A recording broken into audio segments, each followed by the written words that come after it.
आज के इस खूबसूरत वक्त के लिए जो आज उसने फिर हमारी जिंदगी में बख्शा, क्या आज हम उसके हुजूर जमा हैं। आमीन। मैं pastor Louis Matthew from FTCCI church क्लान और एक बाइबल का स्टूडेंट होते हुए आज खुदा ने फिर मौका दिया कि मैं आपके साथ खुदा की आवाज़ को शेयर कर सकूं और मिलकर हम कलाम खुदा को सीख सकें। और अराइज शाइन बाइबल स्कूल जो कि पाकिस्तान में और मलेशिया में और दूसरी कंट्रीज़ में ऑनलाइन स्टडी करवा रहे हैं और पास्टर असद विकी साहब जो कि FTCCI चर्च कोलालमपुर को लीड कर रहे हैं और वो उस अराइज शाइन बाइबल स्कूल के जो हैं प्रिंसिपल भी हैं और मेरे रूहानी उस्ताद भी हैं। और मैं खुदा की शुक्रगुजारी करता हूँ कि आज उनकी वसात से कलाम के बहुत सारे भेद मुझ पर आया हुए और आज उस हासिल की हुई तालीम को जो है हम दूसरों तक फैला रहे हैं। मैं पास्टर असद विकी साहब का और FTCCI चर्च कोलालमपुर का शुक्रगुजार हूँ जिन्होंने आज फिर मुझे मदद किया कि मैं कलाम के भेदों को आप पर अया कर सकूँ। खुदावंद आपको बरकत दे। आइए हम बगैर वक्त ज़ाय किए हुए खुदावंद के कलाम में आगे बढ़ते हैं। हालेलुया। खुदावंद की आवाज़ के लिए सब तैयार हैं। आमीन आमीन आमीन। जब हम दुनिया की हालत को देखते हैं तो हमें जंग सा समा नजर आता है। यूक्रेन और रशिया की जो वार है वो जंग की हालत में है और ऑलमोस्ट 2 साल से ज़्यादा अरसा बीत गया है उनको जंग लड़ते लड़ते। और अब उसके बाद जो UK और अमेरिका जो होती ग्रुप जो कि सीरिया में है जो कि उनको अटैक कर रहे हैं। उसके बाद आपको मुख्तलिफ मुल्कों में खाना जंगी नजर आती है। आप कलाम के लिए तो तैयार हैं और ये जो जिन मुल्कों की मैंने आपको जिनकी बात की है वो अभी जंग की हालत में है, हालत जंग की सूरत में है।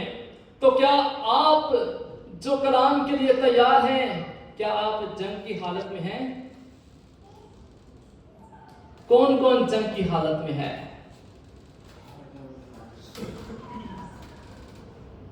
उसकी वजह मैं आपको बताता हूं कि हम क्यों जंग की हालत में हैं। हर वक्त हम हालत जंग में रहते हैं मगर हमारी जंग इन फौजों से नहीं है जो टैंकों के जरिए वार करती हैं।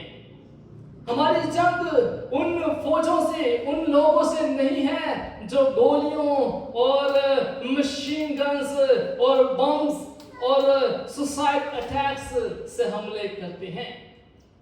हमारी जंग इससे थोड़ी हटके है और इस जंग के बारे में हम सीखने की कोशिश करेंगे और उसके बाद हम अपनी जिंदगियों का जो है वो जायजा लेंगे कि क्या हम उस जंग के लिए तैयार हैं या नहीं। क्या वो हथियार जो हमें इस जंग के लिए दरकार हैं, एक सोल्जर, एक सिपाही जो जंग के लिए निकलता है वो मुकम्मल तौर पर लेस होकर जंग मैदान जंग में उतरता है ताकि अपने दुश्मन का मुकाबला कर सके। तो मेरे अज़ीज़ों, कलाम की रोशनी में जिस जंग को हम सीखने को हैं, इस बात पर हम गौर करेंगे। क्या हम उस जंग के लिए तैयार हैं? क्या हमारे पास वो तमाम हथियार जो हमारी उस जंग में दरकार हैं, क्या हम उससे लेस हैं या नहीं हैं? तो मेरे साथ निकालिए अहद जदीद में से 2 कुरिन्थियों उसका 4 बाब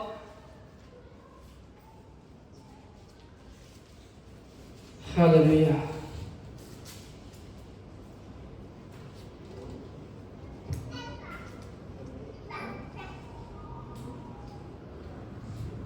दूसरा कुरिन्थियों उसका 4 बाब और उसकी 10 आयत को हम जो है तिलावत करेंगे।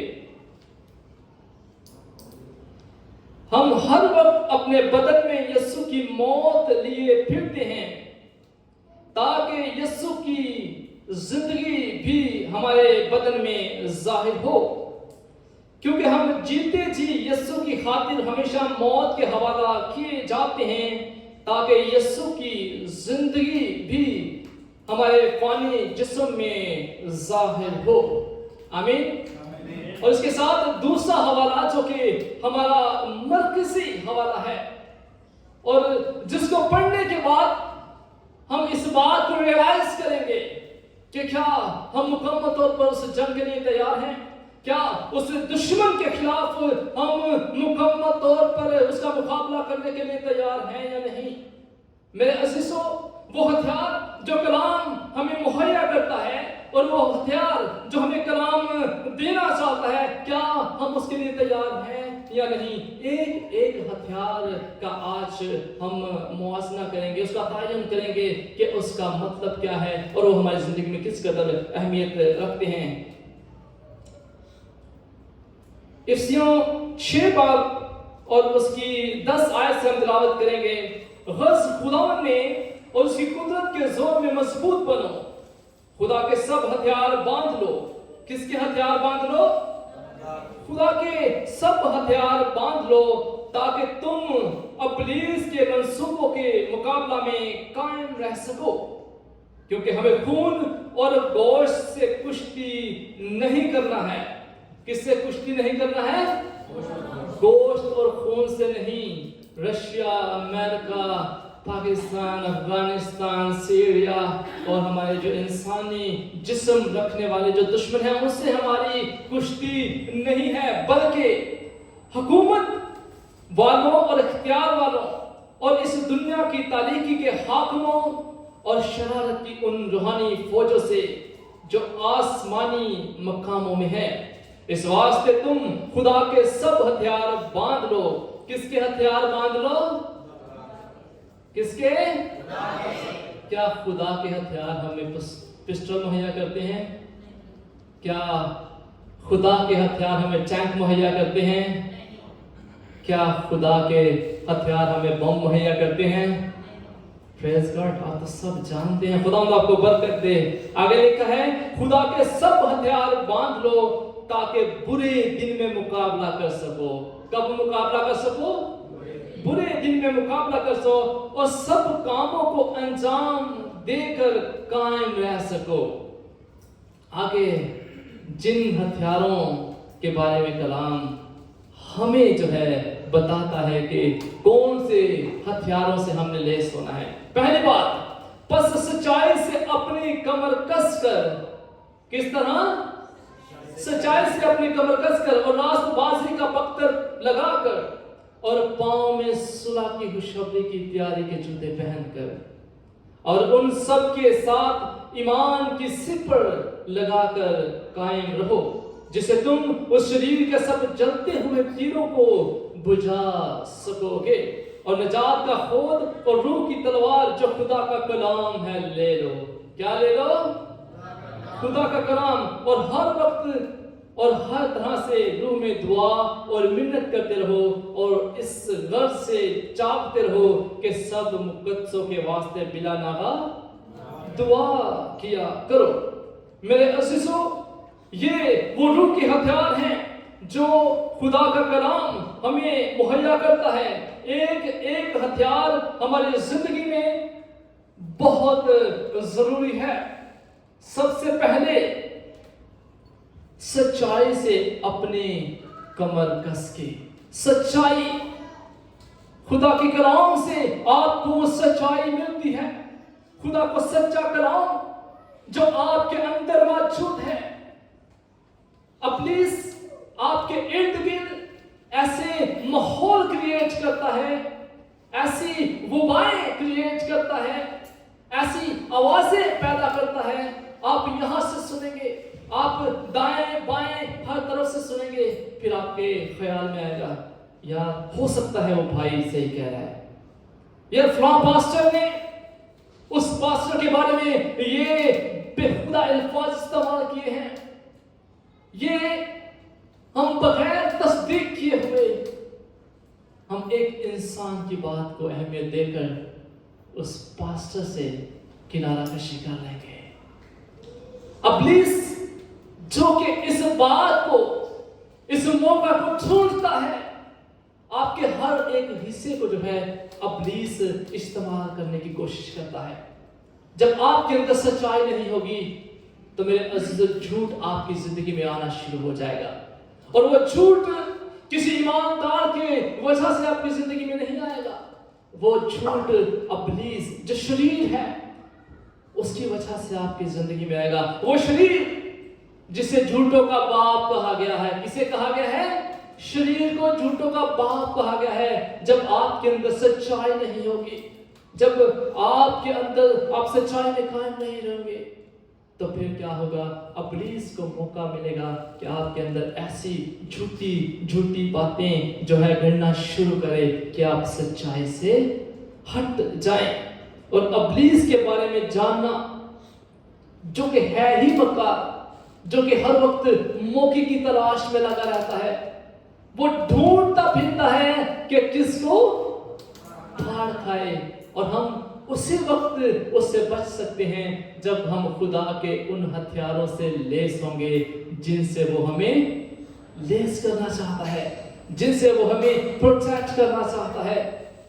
और मेरे अजीजों, इब्लीस से बचने के लिए खुदा के जिन हथियारों के बारे में कलाम आज बयान करता है, सबसे पहले जो है वो बेल्ट है, उसके बाद ब्रेस्टप्लेट जो आपके चेस्ट को, आपके दिल पर, अगर आपका दिल पाक है, आपके दिल के अंदर खुदा बसता है, आप खुदा को जो है अपने दिल के अंदर जगह दे चुके हैं, और अगर आपका दिल उसका मस्कन है तो कभी भी वो आपके दिल पर अटैक नहीं कर पाएगा, क्योंकि आपका दिल जो है उसमें खुदा बसता है, और इब्लीस को मौका नहीं मिलेगा कि वो उस पर हमला कर सके। और मेरे अजीजों, उसके बाद शूज सुलह के जूते पहनकर द गॉस्पेल ऑफ गॉड, खुदा का कलाम जो है वो आपके अंदर होना चाहिए, खुदा की आवाज आपके अंदर होनी चाहिए, जो आपने कलाम सीखा है वो आपके अंदर मौजूद होना चाहिए, ताकि इब्लीस अगर किसी तरह से भी आपके ज़हनों और आपके ख्यालों में दाखिल होने की कोशिश करे, कोई इंसान आपकी जिंदगी में उस तरह से दाखिल होने की कोशिश करे कि आपको आपके ईमान से हटा दे, इस तरह से आपकी जिंदगी में दाखिल होने की कोशिश करे कि आपको उस राह से हटा दे, तो मेरे अजीजों, जब आपके अंदर खुदा का कलाम होगा, उसकी आवाज होगी, तो इब्लीस कभी भी अपने उस हमले में कामयाब होने नहीं पाएगा। वो कलाम जो आपको आजाद करता है, वो कलाम जो आपको रिहाई बख्शता है, और जिस तरह आम सिपाही अपनी जंग में दाखिल होने के लिए तमाम जो है हिफाजती चीजों का इस्तेमाल करता है, इसी तरह कलाम जो कि हमारी जिंदगी को इब्लीस के तमाम उन हथियारों से, इब्लीस के तमाम उन हथकंडों से जो है हमें बचाता है, जब हम उसके तमाम हथियारों से लैस हो जाते हैं। और मेरे अजीजों, आपकी जिंदगी में जब उसके हथियार मौजूद होंगे तो आप मुकम्मल तौर पर उस दौर से इब्लीस का मुकाबला कर सकेंगे। यीशु मसीह की जब हम जिंदगी का मुआवजा करते हैं, यीशु मसीह की जिंदगी को जब हम गौर करते हैं, तो मेरे अजीजों, हमें वाज़ह तौर पर नजर आता है इब्लीस ने गाहे बगाहे जगह ब जगह यीशु मसीह पर अटैक करने की कोशिश की, चाहे वो नबी चाहे वो फकीह और फरीसियों के जरिए यीशु मसीह पर अटैक करता था, चाहे वो रोमी फौज के जरिए से यीशु मसीह पर अटैक करता था, मगर हमें नजर आता है कि यीशु मसीह हर बार उस मुकाबले में फाते नजर आते हैं। इब्लीस किसी भी जगह पर यीशु मसीह पर फाते नहीं होने पाया। आज जब हम फाते खुदा के लोग हैं, जब हम फाते यीशु मसीह के मानने वाले हैं, तो मेरे अजीजों, हमारी जिंदगी फतहमंदी की जिंदगी होनी चाहिए। हमें फतह में रहकर दुआ करनी चाहिए। यीशु मसीह ने फतह हासिल कर ली है। यीशु मसीह मौत पर गालिब आ चुका है। और मैं अजीजों, पुराने अहदनामा में जब कोई सिपह सलार, जब कोई बादशाह मर जाता था जंग के दौरान, तो वो जंग हार जाते थे। यहां पर जैसे गीत में हमने जाति जूलियत के बारे में भी देखा, जब फिलिस्ती खुदा और उसकी कौम और उसकी फौज के बारे में बुरा भला कहने लगे, जाति जूलियत जो कि खुदा के खिलाफ बोलता है, मैं अजीजों, जब उसको दाऊद हलाक कर देता है तो उसके बाद इस्राएली जंग जीत जाते हैं। और मेरे अजीजों, यीशु मसीह जो हमारा बादशाह है, जो हमारा रहबर है, वो फतहमंद है। तो हम जो उसके मानने वाले हैं, हम भी फतहमंद हैं। आमीन। सो हमें फतह के लिए नहीं बल्कि फतहमंदी में दुआ करने चाहिए। आमीन। सो खुदा के सब हथियार बांधकर हमें तैयार होना है। सो मेरी दुआ है कि खुदावंद हमें उस दौर से जंग लड़ने की तौफीक दे जिस दौर से वो चाहता है, उस दौर से इब्लीस का मुकाबला करने की तौफीक दे जिस तरह वो चाहता है। और खुदा के सब हथियार जो हैं वो हमने इस्तेमाल करने हैं, और वो हथियार हमें कलाम में से मिलते हैं। खुदा के सब हथियार जो हैं आपकी प्रोटेक्शन के लिए हैं। Just only one weapon which you can use for defense, and that is the word of God, the Holy Spirit. And उसी को आप जो है अपने दफा के लिए इस्तेमाल कर सकते हैं। सो मेरी दुआ है कि खुदावंद आपको कलाम में कायम रहने और रूह कुदस में आगे बढ़ने का फजल बख्शे, और आप इब्लीस के तमाम उन हथकंडों का मुकाबला करके हमेशा कामयाब हों। खुदावंद इस कलाम के वसीला से आप सबको बरकत दे। Thank you God bless you.